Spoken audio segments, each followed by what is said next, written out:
Why do we allow the government to exist? Any government. We allow them to exist because it provides a level of security and stability that no other human institution can. Within that security and stability, we go about our lives, often totally unaware of the dangers that threaten us because often those threats are kept in check by the government. Many do not commit crime because they fear they will be caught and punished. Those who do commit crime run the risk of being caught and punished. The government also provides services that we as individuals would find hard, if not impossible, to carry out. Road building, financial regulation, just to name two of many. What government cannot do is protect us from all harm. Most of us do not expect it to do that, but there are limits to both the government's ability and authority. The government is not all-powerful. It cannot control the weather or human nature, no matter how much it may desire to do both. It has limits. But within its limits, it is quite powerful. It can send people to jail. It can fine them. It forces us to drive on only one side of the road.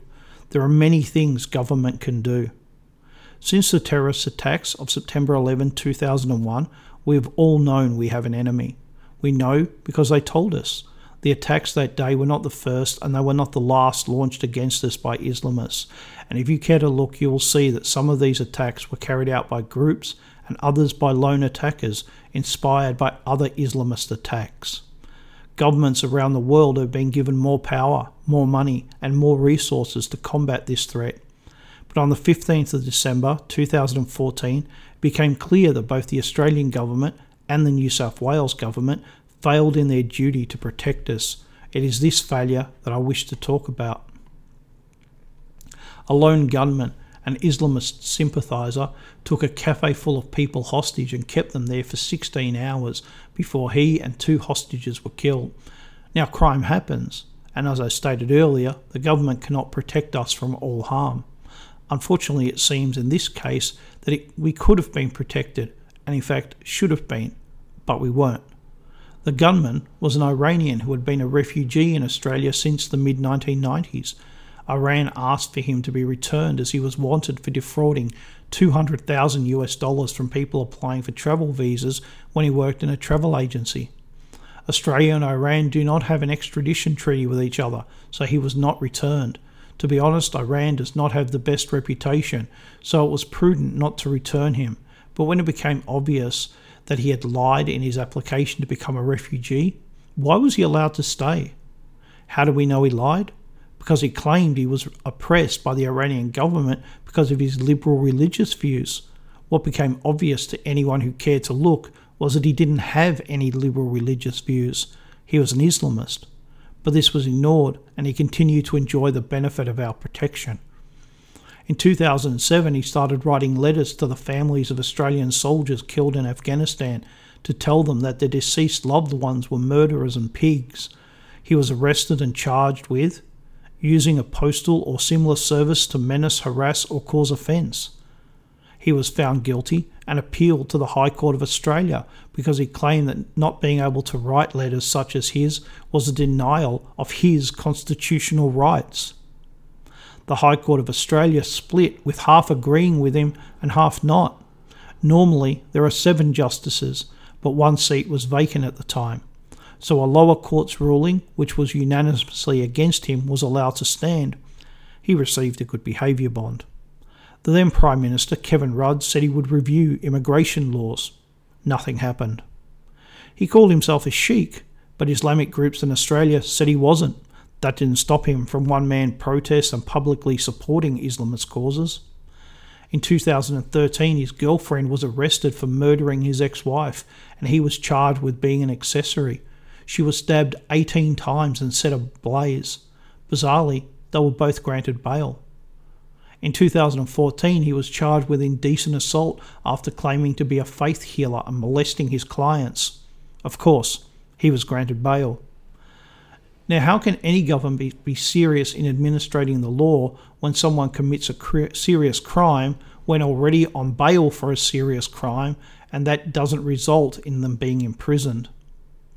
The New South Wales had already changed the law and is due to come into effect on the 28th of January 2015. The government says it could not be put into place sooner as personnel needed training in the new laws. How much training do you need to put someone in custody for breaking their bail? Sadly, we already know how this tale ends, but we had chances to stop this, or be more correct, two levels of government had multiple chances to stop this. The Australian government could have either withdrawn his refugee status after it became obvious that he lied about being a refugee. He wasn't a refugee, he was a fugitive. If it was not safe to send him to Iran and no other country would take him, he should have been put in immigration detention. But he should not have been allowed to pretend he was a genuine refugee nor live here. As if that isn't enough, they allowed him to become a citizen. It also failed to keep an adequate eye on his activities, even though he was known to be erratic, dangerous, and a supporter of Islamist causes. The failure of the intelligence services is hard to understand. If such an obvious case, even the media was aware of how dangerous he was, is not being watched, does that tell us just how many dangerous people they believe have been allowed into Australia? The New South Wales government has also failed. Bailed for two serious crimes simultaneously? That's not law, that's anarchy. If we wanted anarchy, we could stop paying our taxes and get rid of the government. We, however, do not want anarchy. He also obtained guns illegally. Where did they come from? There are those who are saying that this is about mental health, that there is no way of knowing what a particular individual will do, that this isn't terrorism, it is simply a crime. There is no doubt at all in my mind that he had mental issues, but if he was so dangerous that he should not have been walking the streets. Those who want to claim that this is all about mental health seem to want to get a get out of jail free card. To say that this isn't about his political ideals, but he was simply unstable and needed help. I do not know of any evidence that he was diagnosed with any condition or that he sought help. The only answer for those who are dangerous, either to us or themselves, be taken into care and removed from the community until they are not dangerous. I would also point out that terrorism is a crime, and that terrorism is the action or attempt of terrorizing people for a political cause or ideal. This event fits that to a T.